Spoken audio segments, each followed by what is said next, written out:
Quand on se pose la question de savoir ce que le yoga peut nous apporter, je pense qu'on fait appel à notre mental et que véritablement c'est pas tant là qu'on va trouver la réponse. La réponse elle est essentiellement intérieure et plutôt au niveau de l'âme. Mais c'est quand même une question juste, même si je pense que quand on est guidé vers quelque chose, c'est que on a une partie de nous qui sait ce qu'on doit faire, que ce soit bon ou mauvais en fait, puisque ça va nous permettre d'avoir une certaine expérience et d'évoluer, donc de grandir. Je fais cette vidéo là parce que j'ai eu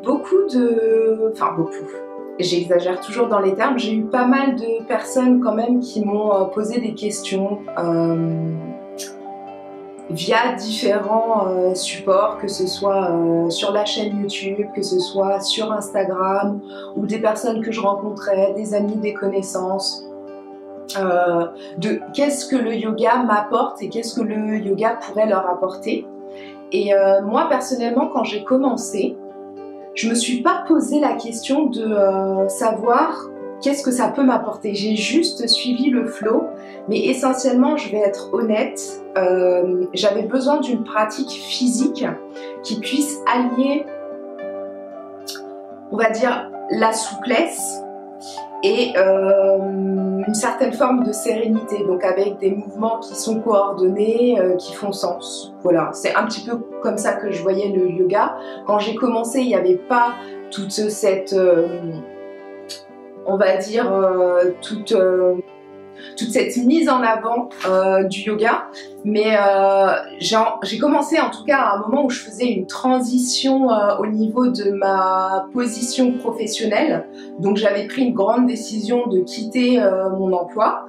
C'est une très bonne décision que j'ai prise, et en fait c'est comme si le fait de m'intéresser au yoga, ça suivait, en fait, ça allait dans la même dynamique que le fait d'avoir quitté quelque chose qui ne me correspondait pas et qui n'était pas en résonance avec mes aspirations profondes. Donc c'était très juste dans l'instant, mais j'ai commencé vraiment sur le tas. Je me suis dit, j'ai pas envie d'aller dans une structure avec plusieurs personnes, une prof, tout ça, c'est mon côté un petit peu...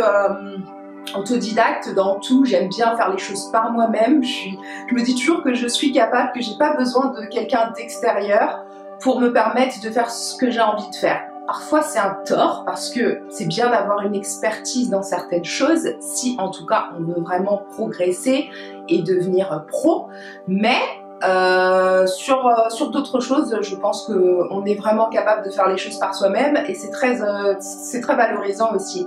Donc en tout cas, moi j'ai commencé vraiment avec des vidéos sur YouTube, essentiellement des vidéos de yogis américaines, parce que j'avais regardé un petit peu et franchement, ce qui se trouvait plutôt aux États-Unis, ça m'intéressait beaucoup plus. Donc voilà, moi j'ai commencé comme ça. Mais c'était essentiellement un besoin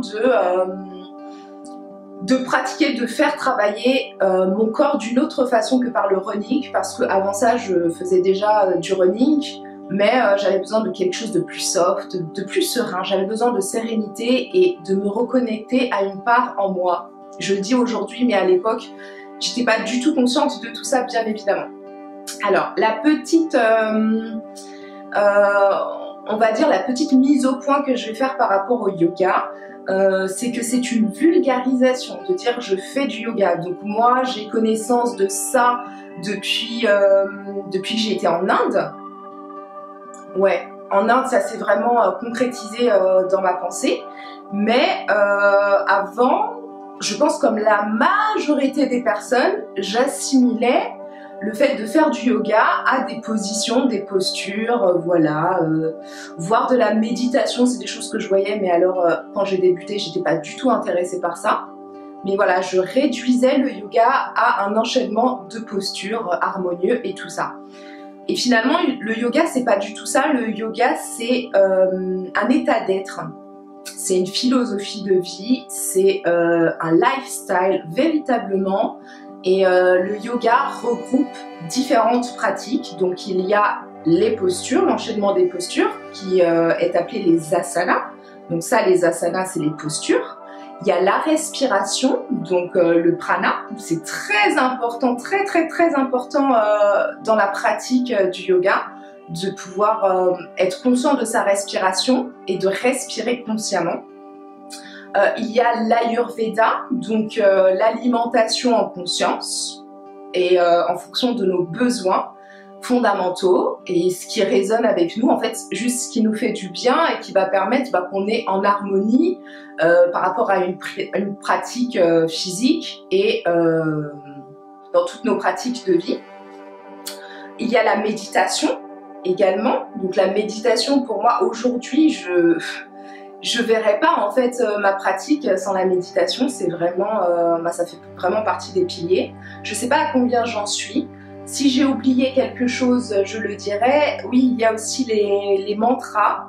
Les mantras, c'est important aussi. Et la philosophie, bien évidemment. Donc là, je sais pas à combien j'en suis, mais je pense que je ferai une petite... je mettrai un petit tableau et tout ça pour bien répertorier l'histoire. Et du coup, la philosophie, c'est aussi très important et ça, c'est quelque chose aussi que j'ai pu approfondir grâce à mes voyages en Inde parce que ça a tout changé, quoi. Ça a véritablement tout changé. Mais bon, voilà, pour dire, le yoga, c'est tout ça. Et quand on pratique uniquement des asanas, c'est juste une pratique sportive. Je pense que véritablement, on ne peut pas atteindre la quintessence de ce qu'on appelle vulgairement le yoga si on n'a pas tous ces piliers qui sont regroupés. Bien sûr, quand on débute, j'ai envie de dire, il faut faire au feeling, il faut suivre son instinct, mais vraiment, si c'est quelque chose qui est là pour nous aider, si c'est quelque chose qui va accompagner notre cheminement et notre élévation, naturellement, on va porter de l'intérêt en profondeur à ce qui vraiment qualifie en globalité le yoga. Et c'est ce qui s'est passé pour moi. Donc, ça fait combien de temps que je pratique ? Je dirais que ça doit bien faire quelque chose comme 6 ou 7 ans. Et notamment, parce qu'il y a certaines choses que je peux, avec lesquelles je peux faire des liens par rapport au début quand j'ai commencé à m'intéresser à ce monde-là yogi. C'est le fait d'avoir arrêté de manger de la viande, donc des animaux morts. Bon, je mange toujours du poisson, mais voilà, ma vision sur la chose, je ne vais pas la développer ici, mais pour moi, c'est pas la même chose, mais bref, je ne vais pas me justifier ici, peut-être que j'en ferai une vidéo, quoique c'est pas tellement intéressant, mais en tout cas, j'ai arrêté de manger de la viande, tout ce qui marche comme des êtres humains sur Terre, voilà, ça m'intéresse pas. Donc du coup, ça a été après que j'ai commencé le yoga, j'ai eu donc ce besoin de manger différemment, donc ça s'est fait naturellement, mais surtout, ça a été comme une révélation du fait qu'il y a autre chose que ce que la vie, ce qu'on a tendance à voir et ce que la majorité des personnes ont tendance à croire de la vie. Donc ça a été vraiment une ouverture de conscience et aujourd'hui je sais que là où j'en suis, je suis pas dans une finalité, je suis toujours en constante évolution et renouvellement. Et je sais que là où j'en suis aujourd'hui, c'est vraiment grâce à ma pratique et en fait à l'attention que j'ai portée vraiment sur ça. Donc moi, si je pourrais conseiller quelque chose par rapport à la pratique du yoga, comment commencer, suivez juste votre instinct, parlez-vous à vous-même, communiquez avec vous, écoutez-vous intérieurement, c'est quelque chose que je dirais toujours parce que toutes les réponses sont en vous. C'est vraiment quelque chose qu'on peut appliquer à tous les domaines de sa vie. Et si vous vous intéressez à quelque chose, c'est pas pour rien. Sauf si vous êtes du genre un peu influençable et que vous voulez juste suivre un effet de mode. Mais dans tous les cas, ça peut vous apporter quelque chose. Donc suivez juste le flow et demandez à vous-même intérieurement ou alors à une entité extérieure, nommez-la comme vous voulez, demandez à l'énergie, demandez à l'univers, demandez à la source de vous guider vers les bonnes opportunités, vers les bonnes personnes, vers les bonnes expériences. dans ce sens. Et je pense que les choses viendront à vous si vraiment vous y croyez et si vraiment vous êtes en alignement avec vous-même. Alors moi, je peux pas donner des conseils comme ça. Je peux juste parler de mon expérience et généralement quand les personnes me posent des questions, je parle de mon expérience, mais toujours en précisant bien que mon expérience n'est pas forcément la leur. Donc, expérimentez. Mais en tout cas, si vous êtes dans une démarche vraiment déterminée, que vous sentez l'aspiration profonde, il y a un conseil que je pourrais quand même vous donner, c'est de vous pencher sur les piliers. Mais je crois que c'est 5 piliers. Je suis pas sûre là comme ça, mais je crois que c'est les 5 piliers du yoga. Intéressez-vous à ça. La méditation, ça peut faire du bien à tout le monde, pas forcément dans le cadre de la pratique yogique, mais la méditation, il y a beaucoup de gens de plus en plus qui en pratiquent. J'ai l'impression qu'il y a un peu aussi un effet de mode, mais c'est très bénéfique pour le corps, pour l'esprit. Ah oui, et c'est ça que j'ai oublié aussi de préciser, c'est très important et je voulais le faire en tout début de vidéo, c'est la signification de yoga. Donc yoga, c'est un mot sanskrit et qui veut dire union. Et c'est l'union entre le corps et l'esprit. J'aurais même tendance à dire l'âme, mais c'est surtout que vous avez le corps, l'esprit, et finalement quand vous faites cette union, quand vous allez dans ce sens, vous allez pouvoir avoir accès à l'âme. Voilà, donc le yoga, c'est ça. Donc à partir du moment où on a conscience de ça, on sait que le yoga ne peut pas être uniquement basé sur des postures. C'est aussi un état d'esprit, un état d'être, une conscience, un intérêt porté sur soi, plonger dans son intériorité, s'accepter, se connaître, se poser des questions et aussi beaucoup lâcher prise en fait. Se dire que le monde extérieur, c'est une grande illusion et finalement ce qui est demandé, on va dire ça de cette façon-là, ce qui est demandé pour nous en tant qu'être humain, c'est de se connaître intérieurement, d'œuvrer sur nous pour pouvoir ensuite voir les choses d'une autre façon. Et la réalité change vraiment à partir du moment où vous changez votre intériorité. Et quand je dis changer, c'est prendre conscience de ses failles, prendre conscience de ses zones d'ombre, prendre conscience de ses blessures, de ses blocages, de ses croyances. Tout ça, ça va aider à se rendre compte que finalement le monde extérieur n'est qu'un reflet de notre monde intérieur. Voilà. Mais effectivement, donc pour en revenir à la méditation, tout le monde peut pratiquer la méditation sans forcément être yogi. Mais encore une fois, il faut faire attention avec toutes les recommandations qu'il y a, le fait qu'on puisse dire aux personnes qu'il y a une façon de méditer, il y a des choses à faire, à ne pas faire. Tout ça, peut-être que je ferai certainement une vidéo aussi sur la méditation, en tout cas moi ce que j'en ai compris et ma pratique aujourd'hui, ce qu'elle en est. Voilà, je pense que c'est vraiment un pilier important, la méditation, au même titre que tous les autres finalement, mais on va dire que les autres points sont moins accessibles, en tout cas quand on débute. Donc globalement s'intéresser aux 5 piliers du yoga et puis se laisser guider, se laisser porter, mais surtout ne pas oublier que le yoga ce n'est pas des positions, le yoga ne veut pas dire être très souple. On peut très bien pratiquer du yoga sans faire des positions de fou. Moi j'aime ça parce que c'est vrai qu'enfant je pratiquais la gymnastique et donc j'aime beaucoup cet univers-là, la souplesse, pouvoir toujours relever des challenges, en fait repousser mes limites et tout ça, j'aime bien ce côté-là, donc c'est pour ça que j'aime beaucoup certaines postures et le fait de me mettre un petit peu au défi de réaliser certaines postures, mais sinon c'est pas du tout le plus important. Le plus important c'est d'être capable au travers des postures de faire circuler l'énergie, le chi. Donc le chi c'est appelé le chi ou le prana, voilà, ça dépend de la zone de l'Asie, mais voilà, cette énergie vitale qui est à l'intérieur de nous, quand ça circule mal, en fait, on peut avoir des blocages émotionnels et ça va généralement résulter sur des maladies ou un mal-être psychologique, des choses comme ça. Donc c'est très important de faire circuler ce chi. C'est pour ça que moi, je peux pas commencer une journée sans avoir ma pratique, par exemple. Je sais qu'il y a des personnes qui ont leur pratique qui est plutôt le soir. Je sais qu'il y en a d'autres qui peuvent pratiquer en pleine journée. Mais moi, essentiellement, c'est quand je me lève. Je peux pas faire autre chose après m'être levée que ça. C'est ma méditation, ma respiration, mes asanas et ensuite l'alimentation qui va avec. Et la philosophie aussi, parce que de par les mantras, je verbalise certaines choses, je suis dans la... comment on dit, il y a un terme... la gratitude, dans la gratitude de tout ce qui est.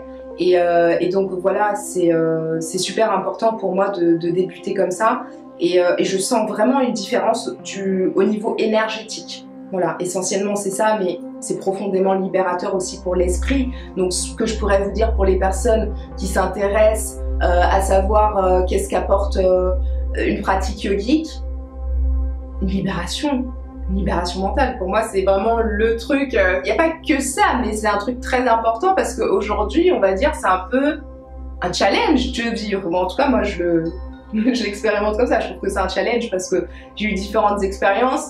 Et surtout un combat intérieur. Finalement, on a l'impression que c'est des choses extérieures qui nous affectent et tout ça, que la vie est contre nous dans certaines situations, mais c'est juste qu'à l'intérieur de nous, on n'est pas au clair. Et on se rend compte que finalement, il y a un petit combat intérieur qui se joue entre l'ego et l'âme. L'âme qui veut te guider vers ton chemin de vie, vers ce à quoi tu aspires profondément, que tu n'as peut-être pas conscientisé, mais ce à quoi tu aspires profondément et ce pourquoi tu t'es incarné, et l'ego qui est dans le paraître et qui veut avoir des choses, paraître quelque chose, s'entourer de personnes et faire diverses distractions pour se faire croire que il existe. Voilà, mais c'est une illusion, l'ego aussi. Voilà, pour moi, tout ce qu'il y a de vrai, c'est l'âme. Et on peut vraiment avoir accès à cette partie-là de nous grâce à la libération qu'apporte la pratique yogique. Voilà. Et je terminerai la vidéo en disant que vraiment, le yoga, je le répète, mais c'est une philosophie de vie. Donc, c'est dans tous vos actes du quotidien que vous allez pouvoir vous rendre compte que vous êtes yogi. J'avais une pensée avant, il n'y a pas si longtemps, enfin, j'ai toujours du mal avec les notions de temps, mais il n'y a pas si longtemps, si, il y a quand même un moment, je pensais qu'une personne yogi, c'était quelqu'un qui était toujours zen. Tu vois, quelqu'un que tu peux pas atteindre, un peu comme les moines bouddhistes que tu vois et tout ça. Bon, eux, ils sont à un level supérieur, c'est un autre niveau, c'est une autre dimension, tu peux pas tester. J'avais vraiment l'impression que c'était en tout cas le but à atteindre. Et non. En tout cas, moi, dans mon cheminement, c'est pas ça parce que il y a quand même, tu dois quand même être toi-même, tu dois quand même accepter ce que tu es pour pouvoir voir véritablement ce que tu es. Tu dois pouvoir laisser tes parts d'ombre se révéler pour en prendre conscience. À partir du moment où tu prends conscience de certaines choses qui te dérangent de toi-même, c'est le meilleur moyen pour travailler dessus. Quand tu mets en lumière certaines choses, le fait d'en être conscient et de l'accueillir sans jugement te permet d'évoluer. Donc, ça sert à rien de vouloir se forcer à être d'une certaine façon si en toi, c'est pas vraiment ça qui vibre. J'espère que c'est compréhensible ce que je dis, mais ça se fait tout seul en fait. On n'a pas à chercher un état d'être, parce que tout ça c'est du paraître. Il faut être. Ensuite, tes expériences plus ou moins agréables vont t'apprendre et vont te permettre de te recalibrer. Mais c'est juste cette illusion sur la philosophie. On aurait tendance à assimiler la philosophie yogi avec le fait d'être toujours très serein, limite un ange, alors que un ange sur Terre, c'est juste pas possible, quoi. On serait plus là, en fait. La perfection, à partir du moment où on est incarné, le but, c'est pas la perfection, hein, c'est justement de se rendre compte du fait que dans toute notre imperfection, on est parfait. Voilà, parce qu'on est en constante évolution. Donc, écoutez, je vous souhaite une bonne pratique. Je vous souhaite de faire de belles recherches et de trouver vos réponses et de pratiquer librement sans vous prendre la tête. Je pense que je ferai d'autres vidéos sur ce thème-là. parce que voilà, il y a beaucoup à en dire. Et puis là, c'était juste, on va dire, une mise en bouche un petit peu pour lancer le sujet, comme j'ai pas mal de questions, et je réfléchis aussi à comment faire apporter des vidéos qui pourraient permettre à certaines personnes, selon ce qu'elles vibrent, de commencer en douceur, par exemple la méditation ou alors les asanas sans faire n'importe quoi et sans se décourager, l'Ayurveda aussi, essentiellement grâce à mes voyages en Inde et ce que ça m'a apporté et ce que j'ai retenu. C'est très important pour moi de retranscrire tout ça, ça me permet aussi de ne pas oublier. Voilà, j'avais un troisième voyage qui était prévu en Inde cet été et qui ne peut pas se faire de par la situation sanitaire actuelle que nous connaissons. Donc c'est très dommage, mais je retournerai en Inde quoi qu'il en soit. J'ai pas terminé avec ce pays. Il a énormément de choses à m'apprendre, voilà. Donc j'aimerais beaucoup pouvoir partager tout ça, c'est vraiment le but. Et voilà, je vous fais des gros bisous et je vous souhaite de belles découvertes et de vous reconnecter à vous-même, de faire l'union entre votre esprit et votre corps. Gros bisous, à bientôt.